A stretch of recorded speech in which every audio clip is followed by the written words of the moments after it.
January 17th, 1941, Wright Field, Ohio, 0600 hours.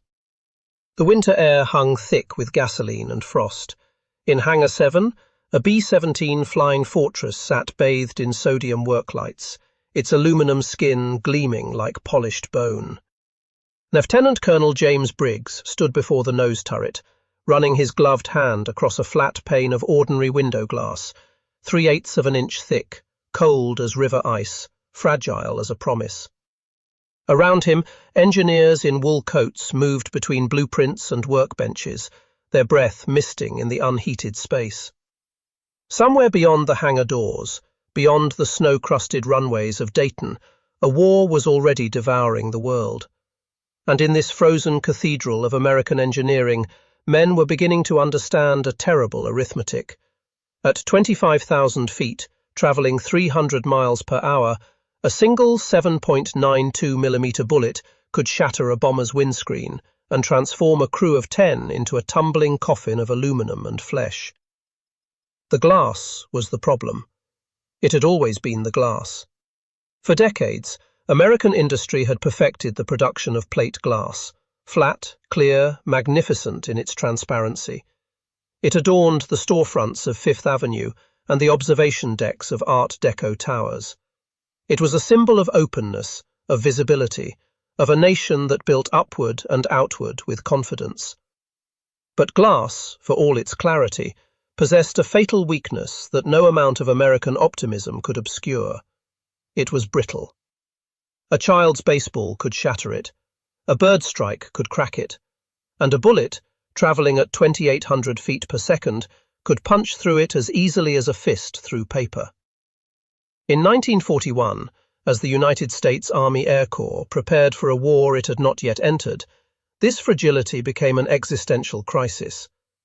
Bombers were being designed with unprecedented defensive armaments, twin 50-caliber machine guns in dorsal turrets, waist guns, tail guns, nose guns. But the men operating these weapons sat behind windows that offered no more protection than the display case at a department store jewelry counter. The problem was not theoretical. It was written in blood across the skies of Europe. By the winter of 1941, the Luftwaffe had been engaged in strategic bombing campaigns for 18 months. British bomber crews flying Wellingtons and Hamptons over occupied Europe returned, when they returned at all, with stories that made their way into classified after-action reports and technical assessments. Fighter attacks from the frontal quarter, cannon rounds punching through perspex nose cones, navigators killed at their tables, pilots blinded by glass fragments driven into their faces at velocities that turned transparent material into shrapnel. The British had attempted solutions, thicker perspex, layered acrylic sheets, but these materials distorted vision, yellowed under ultraviolet exposure, and still cracked under sustained fire. The German fighters, meanwhile, had learned to exploit this weakness with ruthless efficiency. Messerschmitt Bf 109 pilots were trained to attack from 12 o'clock high, diving toward the bomber's nose where the bombardier and navigator sat exposed behind nothing but curved greenhouse glass. A 2-second burst from a 20mm cannon could decapitate a bomber's command structure and send the aircraft spiraling into the North Sea with its defensive guns still fully loaded. American military observers, stationed in London throughout 1940, compiled these reports with growing alarm. The B-17, America's most advanced heavy bomber, featured a fully glazed nose section, 11 separate panels of flat plate glass, offering the bombardier an unobstructed view for precision bombing. It was a marvel of design, a testament to American faith in technology and daylight accuracy. It was also a death trap. In peacetime exercises over the Nevada desert, this had not mattered. But in the combat environment of 1941 Europe, where German fighter tactics had evolved through 3 years of war, the B-17's transparent nose became a glowing invitation. Test pilots who flew the early models reported an unsettling psychological burden. Sitting in the bombardier's seat felt like riding in the observation bubble of a carnival ride. suspended in space with nothing between you and the infinite sky but a pane of glass you could tap with your knuckle. The Army Air Corps issued a specification in November 1940. Develop transparent armor capable of stopping small arms fire without compromising optical clarity. The weight could not exceed 4 times that of standard glass. The material had to withstand temperatures from -65 degrees Fahrenheit to +160 degrees Fahrenheit. It had to resist crazing from ultraviolet exposure, thermal shock from rapid altitude changes, and the constant vibration of 4 Wright Cyclone engines. And it had to be manufactured in quantities sufficient to retrofit hundreds of bombers, while new aircraft rolled off assembly lines at a rate of 5 per day. It was, by any reasonable engineering standard, impossible. Pittsburgh, Pennsylvania. The laboratories of Pittsburgh Plate Glass Company. PPG had built its empire on flat glass. Windows for skyscrapers, windshields for automobiles, mirrors for America's bathrooms and dance halls. The company's engineers understood glass with an intimacy that bordered on religious devotion. They knew how silica sand, soda ash, and limestone could be melted at 2,800 degrees Fahrenheit and drawn into perfectly flat sheets. They knew how annealing ovens could relieve internal stresses, how polishing compounds could eliminate distortion, how chemical tempering could increase surface compression. But bulletproof glass was not simply a matter of making glass thicker or harder. The fundamental problem was structural. Glass is an amorphous solid, a supercooled liquid frozen in place, and when struck with sufficient force, it does not deform, it fractures. The energy of an impact radiates through the material in compression waves that create catastrophic failure. A thick pane of glass, struck by a bullet, does not absorb the impact, it explodes. The solution required thinking in layers. The concept of laminated glass was not new. In 1903, French chemist Édouard Benedictus had accidentally discovered that a cellulose nitrate coating could hold shattered glass together, preventing it from fragmenting into deadly shards. By the 1920s, laminated safety glass had become standard in automobile windshields. 2 thin layers of glass bonded with a plastic interlayer that kept broken pieces adhered to the sheet. But safety glass was designed to prevent injury from broken glass, not to stop bullets. The plastic interlayer, typically cellulose acetate or early polyvinyl butyryl, was only a few thousandths of an inch thick, sufficient to hold fragments but offering no structural strength. To stop a bullet, PPG's engineers would need to create something far more robust, a composite structure in which multiple layers of glass and plastic worked in concert to absorb, distribute, and dissipate the kinetic energy of a projectile traveling faster than sound. The research team, led by materials scientist Dr. Gordon Fulcher, began with basic physics.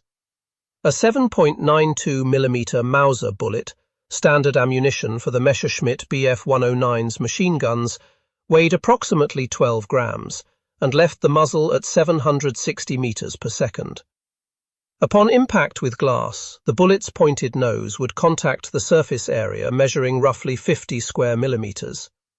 The resulting pressure, measured in millions of pounds per square inch, would instantly exceed the compressive strength of any single glass layer. But if the first layer could be sacrificed, allowed to crack and absorb some of the bullet's energy through fragmentation, subsequent layers might survive long enough to deform the projectile, slow its penetration, and ultimately arrest its progress. The sandwich began to take shape on paper. 7 alternating layers of glass and plastic, each layer serving a specific function. The outermost layer would be thick glass, 1/4 inch, hard enough to deform the bullet's nose upon impact. Behind it, a plastic interlayer would prevent the shattered glass from fragmenting inward and would absorb energy through elastic deformation. Then another layer of glass, slightly thinner, to further break up the projectile.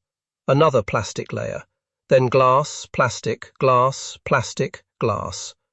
7 layers total, bonded together under heat and pressure into a single transparent panel measuring 2¼ inches thick and weighing approximately 18 pounds per square foot. But theory was one thing, manufacturing was another. The autoclave process, 400 degrees Fahrenheit, 90 pounds of pressure per square inch. To bond the layers into a monolithic structure, PPG's engineers employed massive pressure vessels called autoclaves, cylindrical steel chambers large enough to accommodate panels 6 feet wide and 8 feet tall. The process began with meticulous cleaning.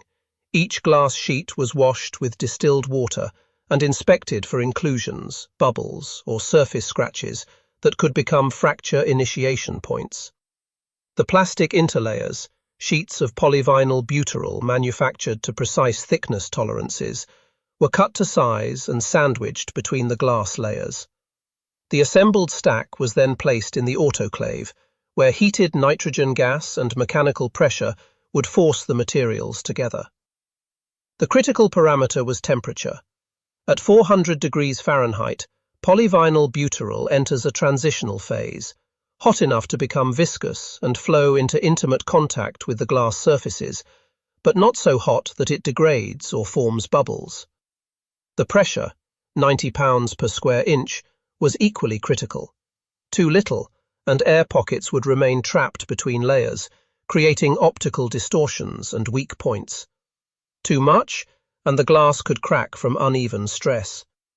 The cycle took 4 hours, a slow ramp to temperature, a 2-hour hold while the materials bonded, then a controlled cool-down to prevent thermal shock. When the autoclave door finally opened, releasing a wave of hot chemical smell, the result was a panel that looked like a single piece of extraordinarily thick glass, crystal clear, distortion-free, and weighing as much as a grown man. The first ballistic test occurred on a frozen morning in February 1941 at the Aberdeen Proving Ground in Maryland. A test panel was mounted in a steel frame at a distance of 100 yards from a tripod-mounted MG-15 machine gun, the same weapon German bombers used for defensive armament, firing the same 7.92mm ammunition. Engineers and Army Air Corps observers gathered behind protective barriers as the gunner loaded a belt of armor-piercing rounds. The order was given. The gun fired, a short burst, 5 rounds, the reports cracking across the test range in rapid succession. Downrange, the panel remained standing, intact. When the engineers approached, they found 5 impact points, white starbursts of shattered glass on the outer layer, each measuring about 6 inches in diameter. But the panel had not been penetrated. The bullets, visible as grey smears embedded 3/4 of the way through the thickness, had been arrested before reaching the inner surface. The outer glass layers had sacrificed themselves, absorbing energy through fragmentation. The plastic interlayers had stretched and deformed, catching the projectile in a web of polymer chains. The inner layers had held. The test observers noted that vision through the impacted areas was obscured. The shattered glass created a frosted appearance, but the surrounding material remained clear. A bombardier, looking through this panel after taking fire, would lose some field of view, but would not lose his eyes to glass fragments or his life to a bullet in the brain. The Army Air Corps placed an order for 3,000 panels, the transformation of American industry. Spring 1941. PPG's plant in Creighton, Pennsylvania, underwent rapid conversion. New autoclaves were installed, 16 of them, each capable of processing 4 panels simultaneously. A dedicated quality control laboratory was established, where every panel would undergo optical testing for distortion, adhesion testing for layer bonding, and ballistic testing with a statistically sampled percentage subjected to actual gunfire. The company recruited glass workers from its flat glass division and retrained them in the meticulous procedures required for military specifications. Women, recruited from Pittsburgh's working-class neighborhoods, joined the production lines, operating polishing machines, inspecting for defects, carefully positioning the plastic interlayers with a precision that demanded perfect concentration. By June 1941, the plant was producing 60 panels per day, By August, 120. The panels were shipped in wooden crates lined with foam rubber, each one accompanied by an inspection certificate and installation instructions. Retrofitting the bomber fleet became a priority that bordered on obsession. At air bases across the United States, in Kansas, Texas, California, and Washington, B-17s were grounded for modification. Maintenance crews removed the original nose glazing, panel by panel, and carefully fitted the new armor glass into modified frames, reinforced to handle the additional weight. The transformation was immediately visible. Where the nose had once appeared delicate, almost bird-like in its transparency, it now had a massive, solid quality, the glass panels thick enough to catch the light and throw reflections like blocks of crystal. Bombardiers climbing into the modified aircraft reported a psychological shift. The new glass felt substantial. You could wrap your knuckles against it and hear a deep, solid thunk instead of the hollow tap of window glass. It changed the feeling of vulnerability, replaced the sense of riding in a bubble with something closer to sitting behind a fortress wall. But the real test would come over Europe. October 1942. 8 miles above occupied France, 27,000 feet. Lieutenant Robert Morgan, pilot of the B-17F Memphis Belle, held formation in the number 3 position of the lead squadron. Around him, 36 heavy bombers flew in tight combat box formation, staggered altitudes, overlapping fields of fire, an aerial fortress designed to concentrate defensive machine gun coverage. Below, the French countryside was a patchwork of brown and green, threaded with rivers that caught the morning sun like veins of silver. Ahead, somewhere beyond the horizon, the Focke-Wulf factory at Romilly-sur-Seine waited, the target for today's mission, the reason 360 American airmen had left England before dawn, the objective that would bring them into contact with the Luftwaffe's fighter groups. The first attack came at 10:43 hours. Focke-Wulf FW-190s, diving from above and ahead, from 12 o'clock high, exactly as the tactical manuals predicted. Morgan watched them come. Small crosses silhouetted against the blue, growing rapidly larger, their wings beginning to sparkle with muzzle flashes as 20mm cannons opened fire at 600 yards. In the nose below him, Bombardier Captain Vincent Evans hunched over the Norden bomb site, his face pressed to the rubber eyepiece, hands on the controls that would guide the aircraft through its bombing run. Around Evans, the B-17's greenhouse nose was a cathedral of light, 11 panels of armor glass that gave him an unobstructed view of the sky, the target, the approaching fighters. The Focke-Wulfs opened fire at 400 yards. Evans heard the impacts before he felt them, sharp cracks, like hammers striking stone, transmitted through the airframe as metal met metal, glass met bullet. Something struck the center nose panel directly in front of his face, a 20mm explosive round traveling at 2,000 feet per second, carrying enough kinetic energy to punch through an engine block. The outer layer of glass exploded into a starburst of white cracks. The second layer flexed. The third layer caught the projectile's fragmented core and held. Evans flinched, an involuntary recoil as his brain processed what had almost happened, but his hands remained on the bomb site controls. Through the surrounding undamaged panels, he could still see the target. Through the damaged panel, the world had become a frosted blur. But the bombardier's view was not reduced to nothing. It was reduced to enough. The bomber continued toward the target. Evans completed the bombing run. The aircraft returned to England with 47 holes in its fuselage, and 3 panels of nose armor glass shattered but not penetrated. In his mission debrief, Evans wrote, "The armor glass saved my life. Without it, I would not be writing this report." Similar reports accumulated throughout 1943. A B-17 over Schweinfurt took 11 frontal hits, 6 impacting the nose glass, and returned with a living bombardier. A B-24 over Ploesti sustained a head-on cannon attack that destroyed 3 nose panels, but left the crew uninjured behind the inner layers. A bomber over Berlin was hit by what the pilot described as a solid stream of tracers, 37 impacts on the forward fuselage, 21 on the nose glazing, and still completed its bomb run with a bombardier who could see well enough through the remaining clear panels to achieve a circular error probable of less than 400 feet.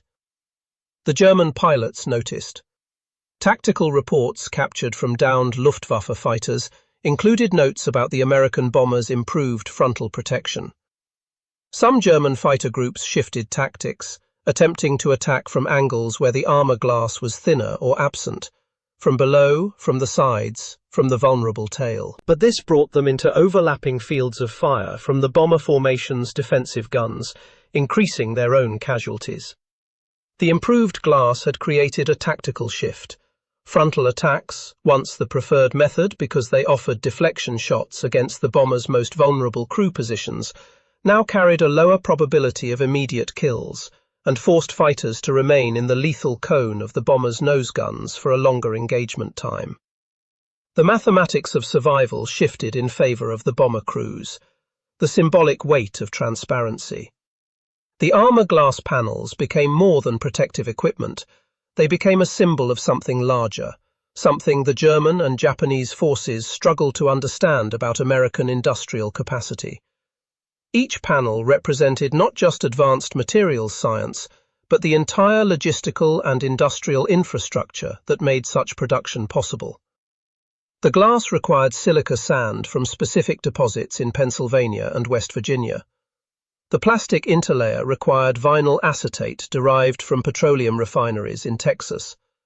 The manufacturing process demanded electrical power from hydroelectric dams, precision machinery from tool and die shops in Detroit, quality control protocols from chemical laboratories, and a transportation network capable of moving fragile, heavy panels from Pittsburgh to California without damage. A single B-17 required 37 square feet of armor glass, approximately 670 pounds of finished material, representing 140 hours of manufacturing time, and the coordinated effort of 14 different suppliers.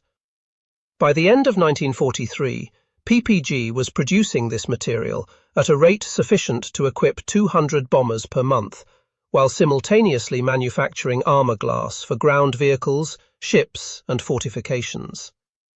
The German war economy, strangled by Allied bombing and raw material shortages, could not have matched this output even at its peak capacity. Japan, with its limited petroleum resources and disrupted supply chains, never developed comparable armor glass technology at all. Japanese bomber crews flew missions with ordinary glass, or in some cases celluloid panels that offered no ballistic protection whatsoever. American bomber crews, sitting behind 2¼ inches of laminated armor, represented a fundamental difference in how the two sides valued human life and invested in its protection. The Germans, operating under a philosophy that emphasized offensive action and acceptable losses, allocated resources to weapons and fuel. The Americans, drawing on an industrial base that could produce both overwhelming offensive capability and comprehensive defensive protection, allocated resources to keeping their crews alive. This was not sentimentality, it was mathematics. A trained B-17 crew represented 18 months of instruction, hundreds of hours of flight time, and an investment of approximately $500,000 in 1943 currency. Losing that crew meant losing not just 10 men, but 10 repositories of combat experience, tactical knowledge, and operational expertise that could not be quickly replaced. The armor glass was an investment in survival, and survival compounded into experience, and experience increased effectiveness. By 1944, veteran bomber crews with 50 missions, men who had been protected through their early vulnerable sorties by armor glass that stopped bullets their predecessors would have taken in the face, were achieving bombing accuracies twice that of replacement crews. They knew how to read the flak patterns, how to exploit cloud cover, how to coordinate with fighter escorts, how to coax damaged aircraft home on 3 engines and prayer. The armor glass had kept them alive long enough to learn these skills. The epilogue written in production statistics and survival rates. By VE Day in May 1945, PPG had produced armor glass for 18,000 heavy bombers, 11,000 medium bombers, and 47,000 fighter aircraft. The company's plants operated continuously, 3 shifts per day, 7 days per week, with maintenance performed on Sundays between midnight and dawn. The workforce, which had numbered 800 in 1941, grew to 14,000 by 1944, 60% of them women, many of them mothers and wives of men serving overseas, working with materials and machinery that had not existed when the war began. The statistical impact was measurable in ways that made military planners reconsider the economics of protection.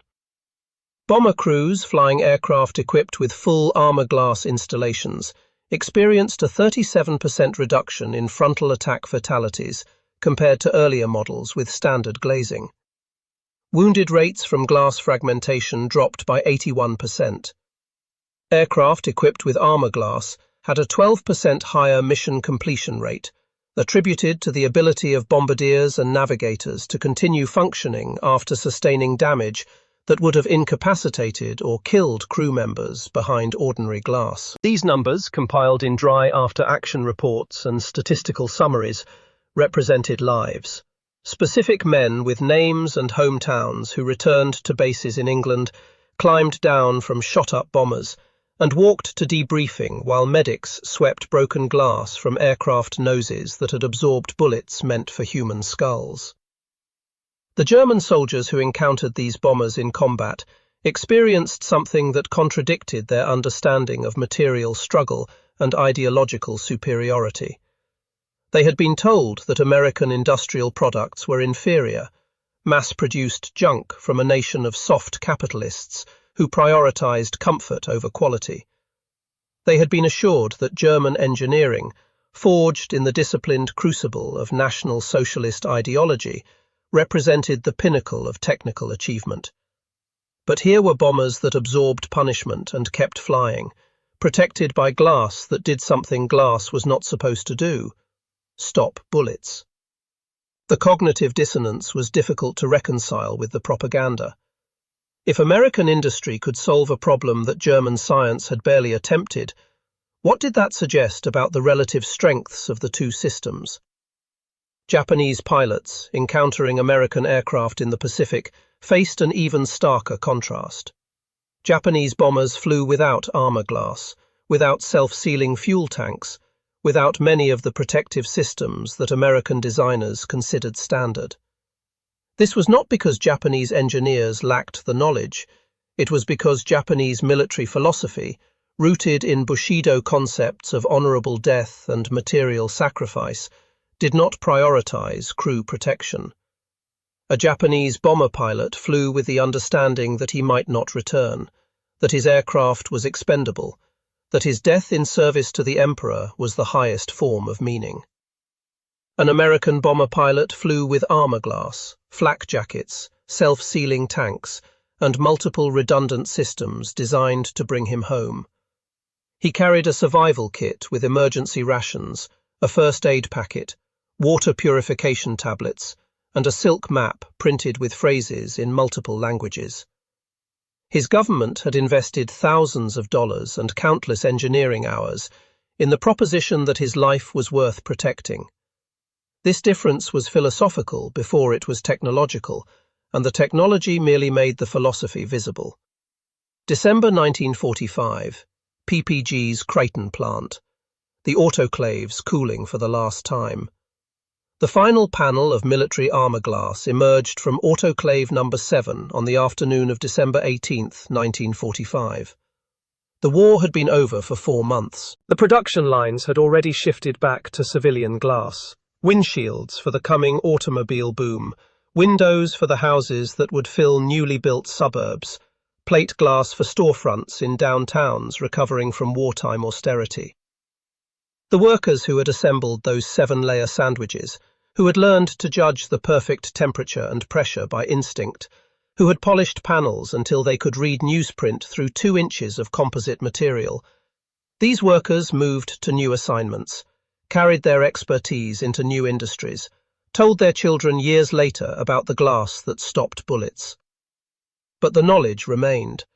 The patents filed between 1941 and 1943, the manufacturing protocols refined through millions of square feet of production, the understanding of how materials could be layered and bonded to create properties that neither possessed alone. This knowledge became the foundation for everything that followed. Modern ballistic glass, used in banks and embassies and presidential limousines, traces its lineage directly to those wartime panels. Laminated safety glass, now legally required in automobile windshields worldwide, uses the same basic principle of sacrificial layers and energy-absorbing interlayers. The curved Lexan canopies on modern fighter jets, the transparent aluminium used in spacecraft, the Gorilla Glass on smartphone screens, all of these technologies descend from the fundamental insight that PPG's engineers achieved in 1941. That transparency and protection were not contradictory properties, that you could see clearly through something strong enough to stop violence, that clarity and strength could coexist in the same material if you understood the physics of layered structures. In the end, the armor glass represented something more than engineering. It represented a choice about what kind of society would prevail. The totalitarian powers had organized their economies around the principle that individual lives were subordinate to the state's objectives, that material resources should flow primarily to offensive weapons, that soldiers existed to be expended in pursuit of conquest.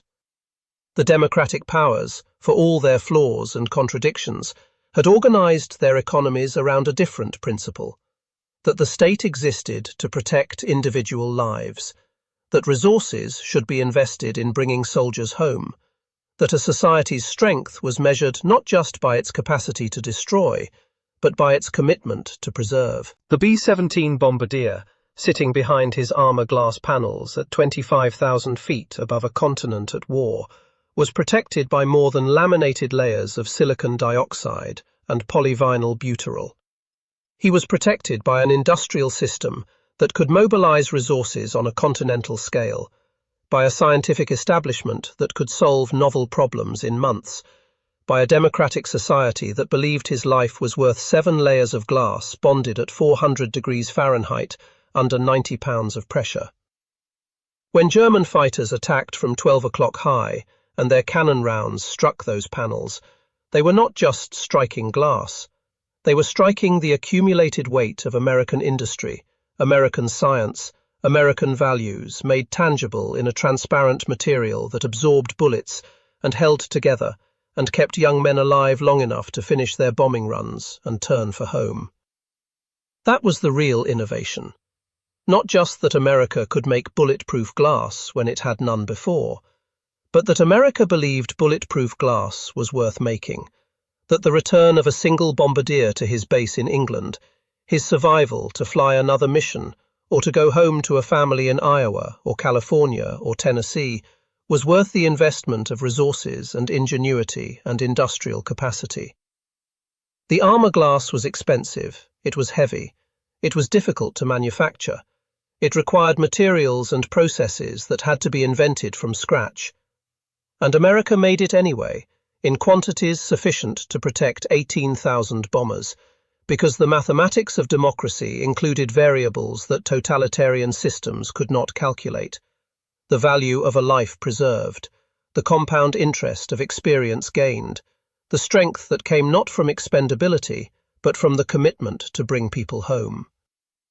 The panels of armor glass, mounted in the noses of bombers over Europe and the Pacific, caught the light at altitude, caught the sun and held it, transparent and strong, a material embodiment of the idea that you could look clearly at the world and still be protected from its violence, that you could face what was coming and survive to tell about it, that seeing and surviving were not contradictory, but complementary aspects of the same fundamental choice about what mattered and what was worth defending. That choice, bonded at 400 degrees Fahrenheit and tested at 27,000 feet under fire, made all the difference between returning home and falling from the sky. It was written in glass, in layers, in the accumulated wisdom of materials scientists who understood that some things, some lives, some values, some commitments, were worth protecting even when protection was difficult, even when it required invention, even when it meant sandwiching 7 layers together in an autoclave and hoping the physics would hold. The physics held. The bombardiers came home. And the glass that saved them, that 2¼ inch thick testament to American industrial democracy, remained in those bomber noses as a silent witness to the proposition that clarity and protection, transparency and strength, individual lives and collective purpose could coexist in the same space, bonded together under pressure, tested under fire, and proven strong enough to stop bullets and preserve the men who looked through them at a world at war and chose to believe they might survive to see it at peace.